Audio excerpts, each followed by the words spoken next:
Hello, this is Lana. Welcome to my channel. Here you can listen to simple English stories. These stories help you improve your English step by step.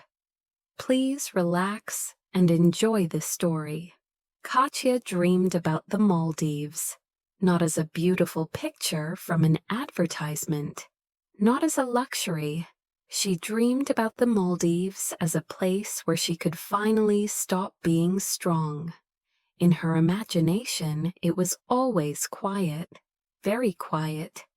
No loud voices, no pressure, only space and time. The white sand was soft under her bare feet. The ocean moved slowly, calmly. It did not rush anywhere. The air was warm and clear, so clear that Katya felt it could heal her. She imagined waking up without an alarm, no phone, no messages, no plans. Only morning light on the water. She imagined sitting in silence, breathing, not thinking, not deciding, just being. For Katya, this dream was not about travel. It was about rest, real rest, the kind of rest that touches the soul. This dream lived with her for 3 years, 3 long years. She did not tell anyone about it, not her friends, not her husband. It was too personal, too fragile. She protected this dream, like something alive. Katya saved money slowly, very slowly, almost without noticing. She refused small pleasures, new clothes, unnecessary things. She worked extra shifts. She stayed longer. She did not complain. She told herself, later, soon, one day. Katya did not hurry time. She believed that dreams love patience, and that patient people are rewarded. One evening they were sitting in the kitchen. The light was soft. The day was almost over. Victor looked at his phone, then at Katya. "This year the sea is not for us," he said. He said it calmly, confidently, without irritation, like a man who is used to being right. Katya raised her eyes. "Why?" she asked. "Because now is not the time," Victor answered immediately. "You understand this?" He started listing numbers, dates, payments, responsibilities, work, deadlines. He spoke about stability, about control, about the future. There was no anger in his voice, only reason, cold, clear, logical. Victor was always like this, restrained, rational, reliable. Life with him felt safe, because Victor always kept everything under control. Katya listened, and suddenly noticed that she did not want to argue. Not because she had no arguments, she had many, but because she was used to it. If Victor said, "Now is not possible," then it was not possible. "I saved money," Katya said quietly, "for us." Victor looked at her carefully, like at someone who did not understand something important. "Katya," he said slowly, "money is not a solution. There is responsibility, there is work, there are things that cannot wait." He spoke softly, almost kindly, like an adult explaining something to a child. Katya felt tired, not sharp pain, not sadness, just deep, quiet exhaustion. The kind of exhaustion that lowers your shoulders, the kind that takes away the desire to explain anything. "All right," she said, "we will wait." She thought that dreams do not disappear, they just wait. Later that evening, Victor spoke about a business trip to the north for a long time. "There will be a lot of work," he said, "and then everything will come back." Katya transferred the money, without doubt, without questions. She did not check tickets. She did not ask details. She did not need proof. She trusted her husband. And trust, once broken, is never the same. Victor left a week later. That week was strange. Victor became softer, more attentive. He hugged her more, looked at her longer, as if trying to remember her face. "You will manage," he said before leaving. "I will be back soon." Katya smiled and nodded. At that moment, she could not know that the coldest place in this story was not the north. After Victor left, the apartment was quiet. Too quiet. But the silence did not hurt. It simply existed, like a pause, like life holding its breath. Victor wrote rarely, short messages. "I arrived. Cold here. Busy." Katya did not feel offended. She imagined him in a heavy jacket, among gray buildings, under strong wind. She felt sorry for him, and she waited. Sometimes he called. The connection was bad. The sound broke. The words disappeared. But Victor sounded strange, not tired, not frozen, almost light, almost free. Katya pushed these thoughts away. Fatigue sounds different for everyone, she told herself. Joy, too. In the evenings, she returned to her dream. She opened her laptop. She looked at photos of the Maldives. She allowed herself a few minutes of escape. She imagined one day they would go together.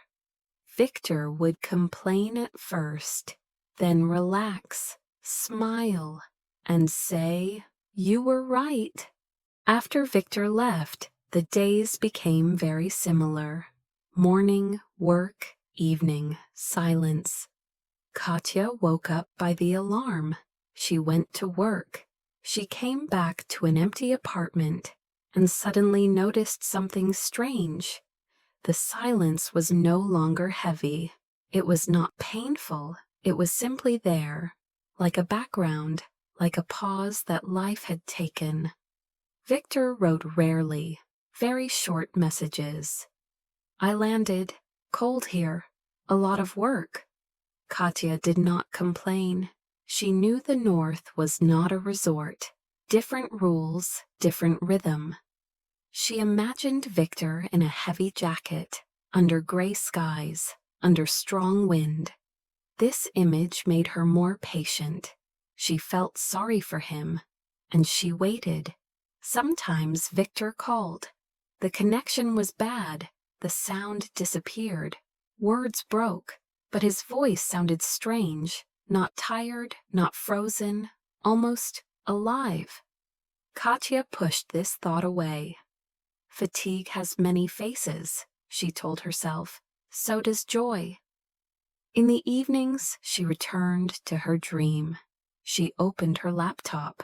She looked at photos of the Maldives. She stayed there for a few minutes. Only in her mind, she imagined the ocean, the sand, the light.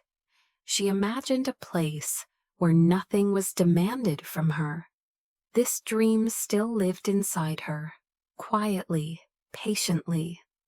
One evening, Katya decided to call her friend Masha, without a reason, just to hear a familiar voice, to break the silence. Masha did not answer. Katya did not think much about it. Masha always lived in her own rhythm, fast, loud, spontaneous. Katya opened social media. The first story was from Masha. On the screen, there was a pink suitcase, new, carefully packed, standing in a bright hallway. The caption said, "Time to walk with dreams." Katya smiled. Of course, that was Masha. Sudden trips, no plans, no explanations.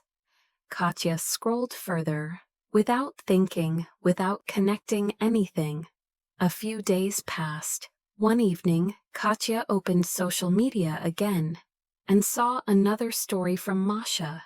Bright water, unreal blue, white sand, blinding in the sun.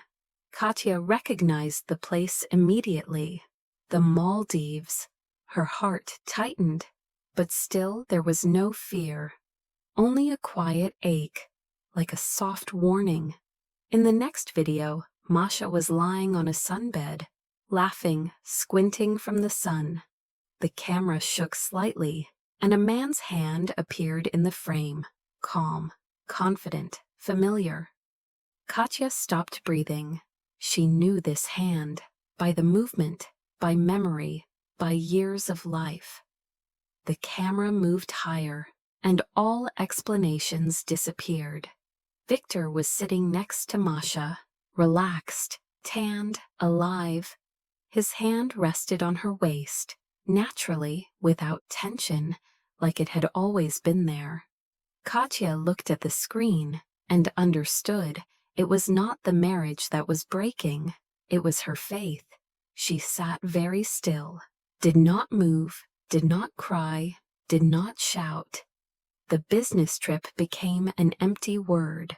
All talks about responsibility lost their meaning. Only the Maldives remained, and the truth that could not be ignored. Katya took her phone. Her hands were calm, as if someone else was doing it for her.